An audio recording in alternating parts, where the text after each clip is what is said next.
There are 94 recommendations contained in the Truth and Reconciliation Commission report, and some of those recommendations could have a significant effect on the churches that ran Canada's residential schools.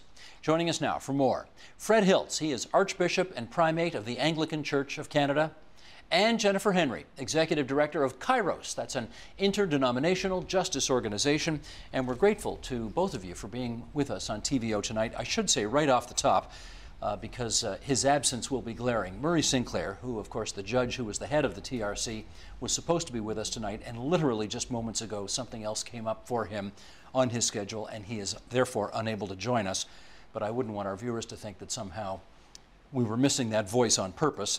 It was planned to have him with us, and alas, his schedule took him off. Let's start with this, though. Phil Fontaine, whom I'm sure you both know, former head of the AFN, the Assembly of First Nations, himself a victim of the residential school system, recently had this in the Globe and Mail.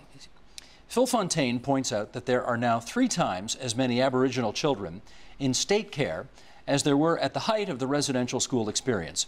There's also rampant poverty on reserves, high suicide and incarceration rates, inadequate housing, and long-standing boil water advisories.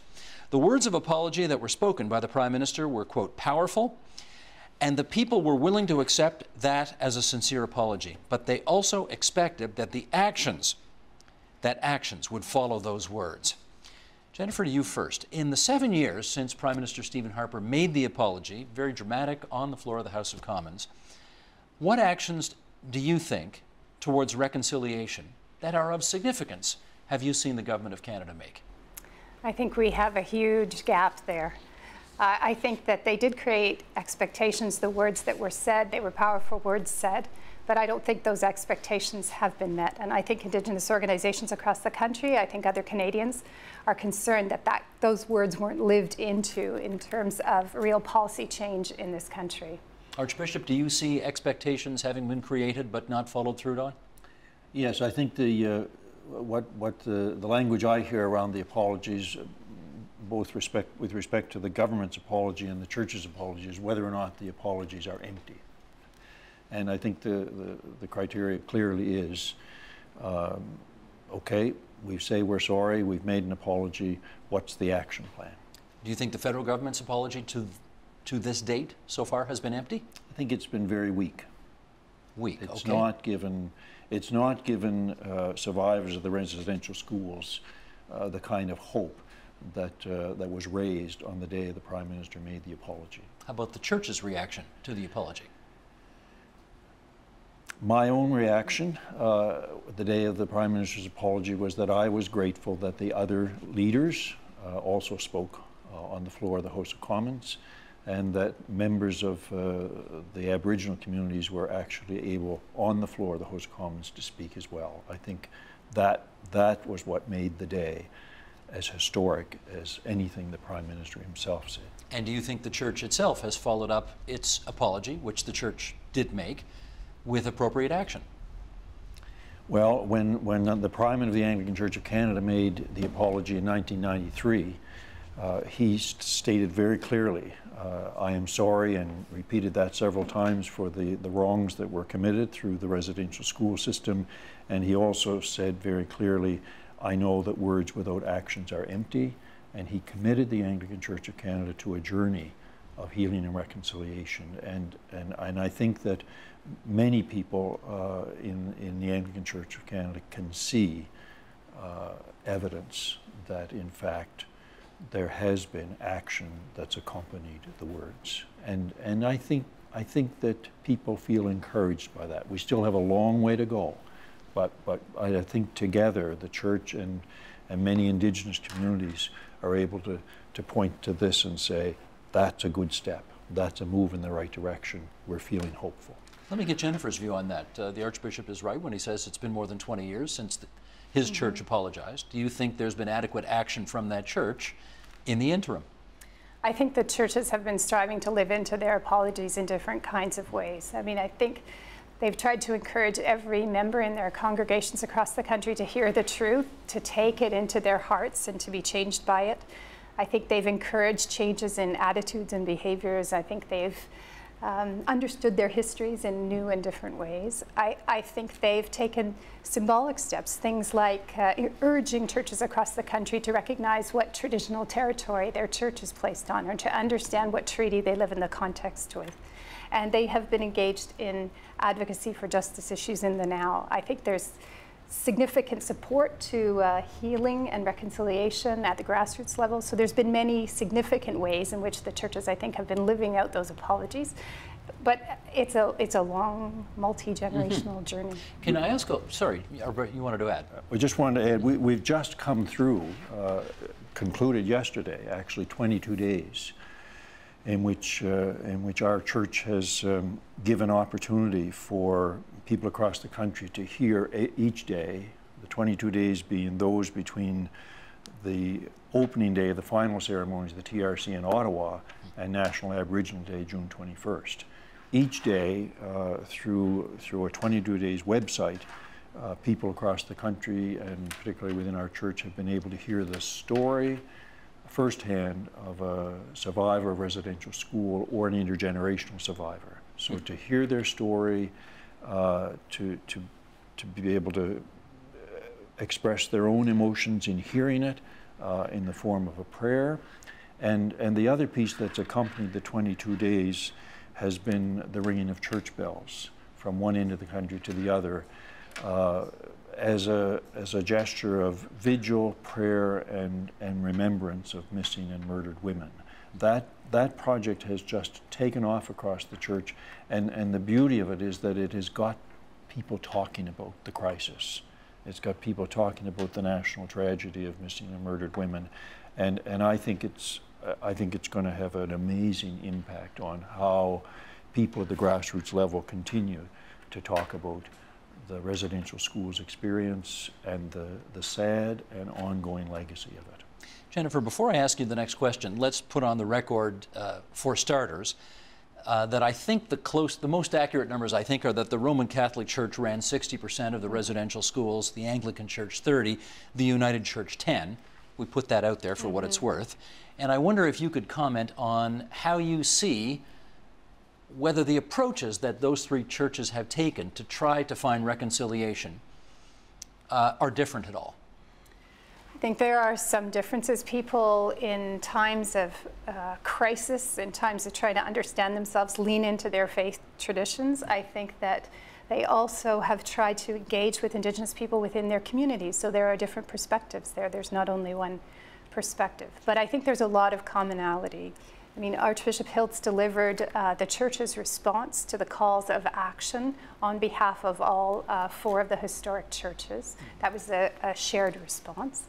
And on the question of justice as a crucial element of reconciliation, so addressing justice issues in the now as a crucial part of seeing reconciliation in this country, I think the churches are completely united on that question. I mean, that's essentially why they have Kairos to work together to address equity for First Nations children in child welfare and education, to work together for national inquiry and a call to an action plan on missing and murdered Indigenous women, to work together to advocate for free, prior, and informed consent when there's projects envisaged on traditional territories.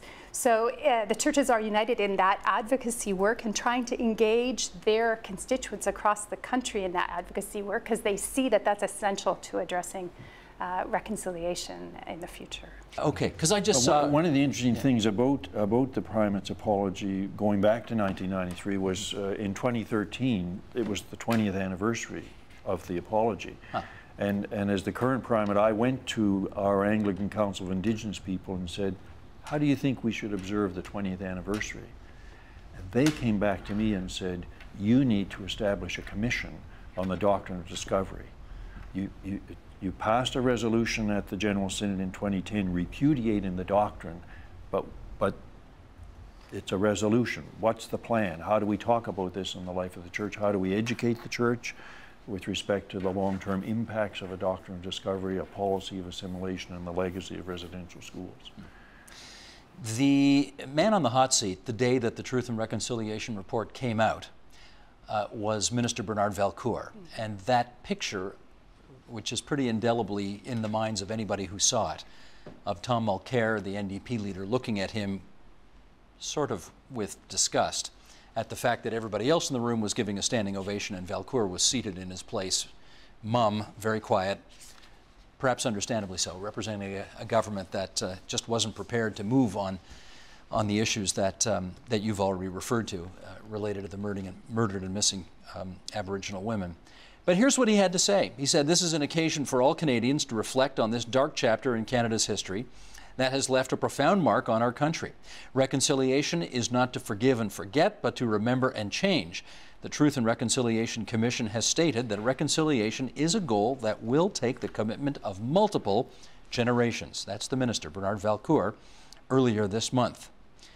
All right, let's get some feedback on those words. What do you think when you hear those words from him? I think we agree that it's going to take multiple generations, 7 generations perhaps, I think is the Indigenous teaching around these kinds of questions, but it doesn't mean that it can't start now. And in fact, it's overdue. If we look, 1996, the Royal Commission on Aboriginal Peoples was released. It had a 20-year plan, 440 recommendations. So we would be a very different country, I think, if we had started to live into those recommendations in 1996. We would be, 19 years into that plan in a very, I think, changed, transformed country. And so it's more than overdue, the kinds of calls to action that are expressed in the Truth and Reconciliation final report. And we need to be active on them now. There are things the government can do right now that could begin to move this forward. Tell me one thing the government could do today to move this along. They could call a national inquiry into missing and murdered Indigenous women. They've already said they're not going to do that. Right? Pick a second thing. Well, they could address inequities in child welfare and education for First Nations children. That's a very significant issue they could be addressing right now. Paul Martin's been bugging them to do that for a long time. When you see the minister's language, what comes to mind? Justice Sinclair's comment actually comes to my mind very quickly. Education got us into this mess as a country, and education will get us out of this mess.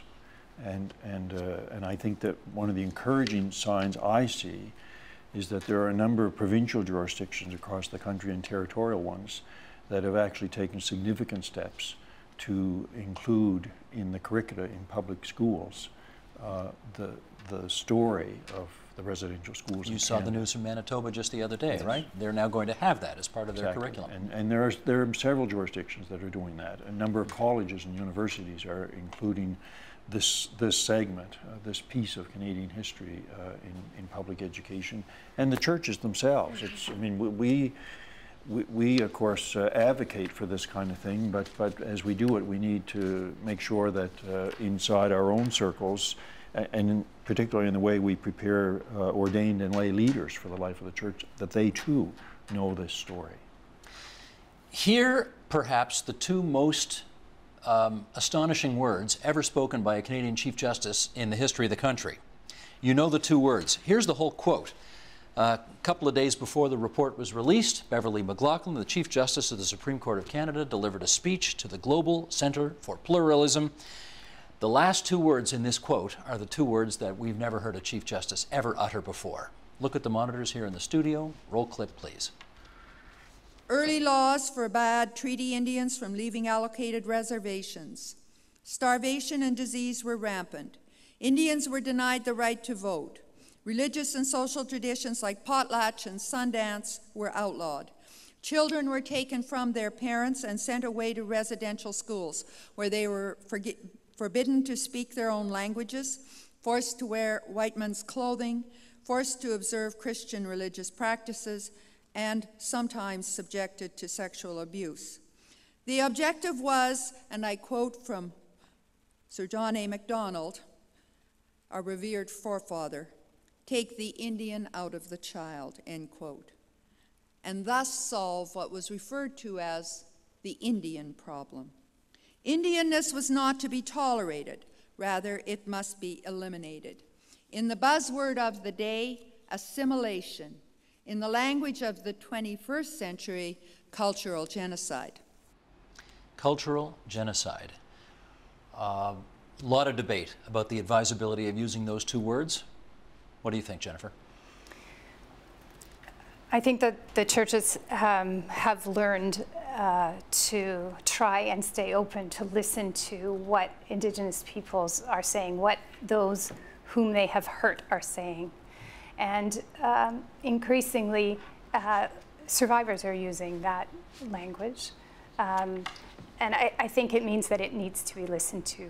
The commissioners, there are 3 commissioners listened to 7,000 testimonies, and they came to an observation that this, and use these terms. And I think that what we need to do as a country is come to grips with what those mean, and to stay focused on the truth as residential schools survivors shared it with us, because it was courageous for them to share it and to hear about not terms, but what that means in reality for those people and what it still means in families now. Archbishop, just before you answer, we were looking at a montage of pictures from the Truth and Reconciliation Commission report of residential schools. Your view on the advisability of using those 2 words, cultural genocide? I embrace the use of that kind of language. I think, and there are 3 things I would say about it. First of all, those words reflect actually some of the language in the policies of the day. If you go back to the Gradual Civilization Act of 1857 and the Indian Act of 1876, the language used to describe the policy of assimilation spoke of removing children from their evil surroundings, and simply put, the savage child would be remade into a civilized adult. That is cultural genocide. If you look at the United Nations Declaration of the Rights of Indigenous Peoples, that declaration was clearly drawn to the attention of everyone in the final ceremonies of the TRC.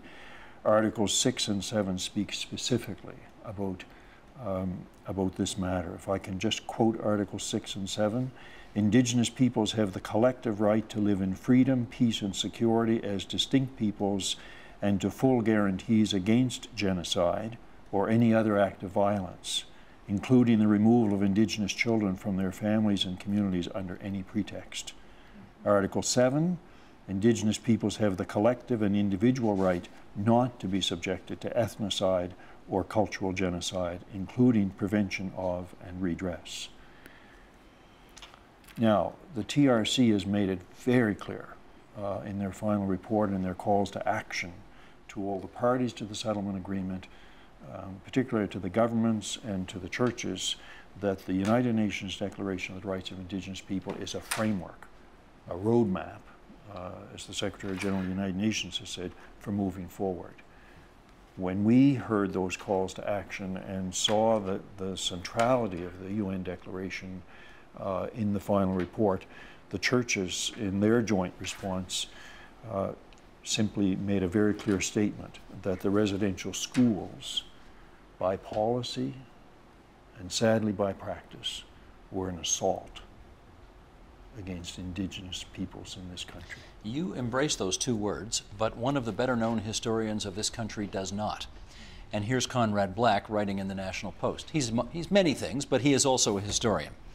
The Native people, he wrote in the Post, were shortchanged, condescended to, and in a heartbreaking number of individual instances, mistreated.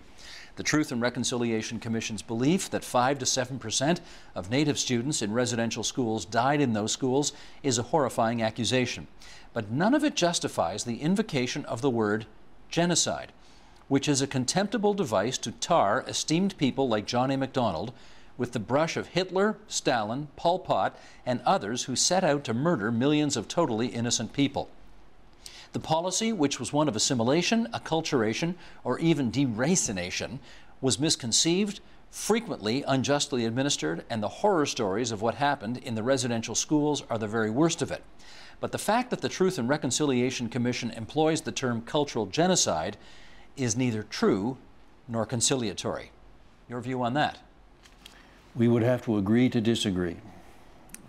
You remove children from their homes, you give them a number, not a name. You don't let them have a birthday party. You take all their language away from them. They're not allowed to speak it. They're punished if they are. you take away their cultural traditions, you take away the opportunity to express their own spirituality in their own ways.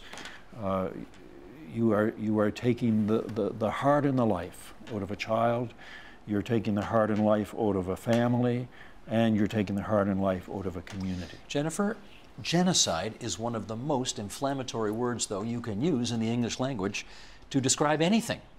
Are you concerned that by using those two words, cultural genocide, this has served, I want to be careful how I say this because I don't, you'll know what I mean when I say this, that this has become a distraction to the larger picture of implementing these 94 recommendations and moving ahead with reconciliation? There's been strong conversation and I think in-depth trying to understand our history from varying perspectives. I think what's most important is that we're having those conversations finally. I mean, there's a huge disconnect between what the testimony is in the Truth and Reconciliation Commission and what most Canadians believe about the history of Canada. We have an exercise we do with Canadians called the blanket exercise, and in 45 minutes it tries to engage people in an interactive experience of the process of colonization to try to illuminate from sort of heart and mind, body, what some of the impact of colonization is on communities. And we draw the data from evidence from the Truth and Reconciliation Commission or from the Royal Commission report. And the most common thing that people say, having experienced that exercise, is whether they're a long-term settler in Canada or a newcomer, is, I didn't know, I had no idea. And I think we need to start to close that gap in huge ways. And some of the calls to action speak to that. Mandatory curriculum.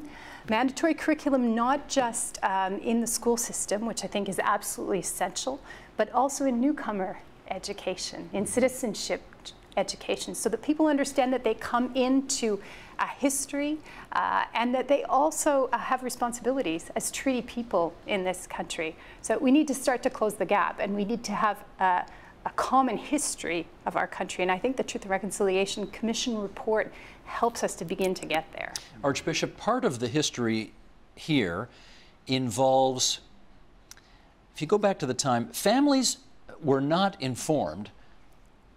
You know, there were between 3,200 and 4,000 kids who died during the course of this residential school tragedy. And a lot of these kids, I mean, their bodies were never, right? We don't know where some of them are. Right. What do we have to do now to sort of repatriate those? I don't know if it's possible to repatriate the remains with their original families, to at least have some kind of service or ceremony that kind of closes the circle, that gives people that kind of closure. What can be done in that regard? Well, that's clearly one of the calls to action to the churches to cooperate in every way we possibly can with initiatives from government and other agencies that would be about that work of repatriating bodies and burying them with dignity and in accord with the spiritual traditions of Indigenous peoples. The churches have been for some time very much invested through our archival work in the work around missing children and burial sites. It's a piece, in some respects, it's a piece of work that belongs to all the churches, but bottom line is it belongs to each church according to the school it ran and whatever burial sites were connected with that school. We've pointed out there are 94 recommendations. I don't know that anybody's actually gone through the whole thing and costed out what it will take to spend money to make these 94 things happen. Mm-hmm. You got a ballpark guess on what it would take? No, there's a complex set of recommendations, and they speak to different levels of government, from the federal government to provinces, territories, municipalities, and also to other parts of society. So I don't think there's a costing. Although any costing we would do, we would have to also keep in mind what's the cost of doing nothing. Sure. In terms of the impact on us as a country. Have you thought about how that cost ought to be divided up between, say, federal government, provincial government, individual churches, the entire church organization? I don't know. Well, I think we all have to be involved in this. And I think that Canadians, I believe that Canadians are committed to seeing a changed relationship with Indigenous people, a relationship, beginning to build a relationship of mutual respect, honoring the contributions of Inuit, First Nations, and Métis people to the Canadian landscape, and in fact, seeing a different reality for Indigenous children in this country. And I think people will be committed to investing in that for the future. I'm going to ask you a question about your church. We're down to the last few minutes here. One comment, okay, briefly, if you would. We're down to a few minutes just here. In addition to what Jennifer has said, the parties to the settlement agreement have all agreed to a continuing conversation about reconciliation, and how do we, as the parties, respond to the calls to action. Now, clearly there are some of those calls to action that are directly given to government, some to churches, and some to all of us. Mm-hmm. But I think it's important for people to understand that those of us that have been engaged as the all parties in supporting the mandate of the TRC, our work is not done. As Justice Sinclair said at the final ceremonies, this day is only a beginning. And so that hard work of addressing the calls to action is just about to begin, and it's going to be long term. Let me ask you another question about a church. Now, it's not your church, but it is a church. Recommendation 58 calls upon the Pope to issue an apology for the Catholic Church's role in the residential school system. The Archbishop of Ottawa, Terence Pendergast, says that's asking too much. What's your view? Well, I think that's, I think it's a conversation that really needs to happen with respect inside the Roman Catholic Church. I mean, the Roman Catholic entities did sign the document that we released, the joint response from the churches. They were very much a part of that conversation and a signatory to the joint response. And in a number of ways, although there hasn't been a formal central apology from the Pope, for instance, in a number of places, local bishops or religious communities have issued statements of regret or apology. Stephen Harper had a meeting with the Pope not too long ago. Apparently he did not ask the Pope to apologize. Should he have? I think that this is a conversation in the community, in the Roman Catholic community. I'm not well positioned to speak to that. Okay. How about if the Archbishop of Canterbury were asked to make an apology? Ought he to do that? I would be encouraging him to do that. Now, can you make that directly known to him? I'm assuming he doesn't watch this show. So is there some kind of internal church communication by which you can actually make that known to him? Oh yes, I have a regular meeting with the Archbishop of Canterbury, and I'm free to communicate with him at any time. Have you told him this yet, or have you recommended this yet? I have not spoken to him since the final report's been released. There's been a recent statement, right, a papal encyclical that speaks to ecological justice issues, and it has some interesting, I think, teaching and language around the relationship of Indigenous peoples to the land, the spiritual and cultural understanding, the deep connection of Indigenous peoples to the land, the connection to values and identity, and also speaks to the displacement that happens and the violation that happens when Indigenous people are removed from the land. I think there's some, that's some interesting, I think, powerful wording for moving forward on reconciliation, since the displacement from the land continues to happen in many parts of our world, and not only in the Canadian context. I note the mayor, we got 10 seconds left here, I note the mayor of Calgary has suggested renaming the Langevin Bridge, which is named after Hector Louis Langevin, father of Confederation, but also one of the architects of the residential school system. Change the name it after something else. You for that? Yes, I think if we're going to move forward, we need to change our language. Gotcha. Jennifer Henry and Archbishop Fred Hiltz, it's awfully good of both of you to join us here at TVO tonight and help us out with this. Thank you. Thank you for your interest. Help TVO create a better world through the power of learning. Visit supporttvo.org and make a tax-deductible donation today.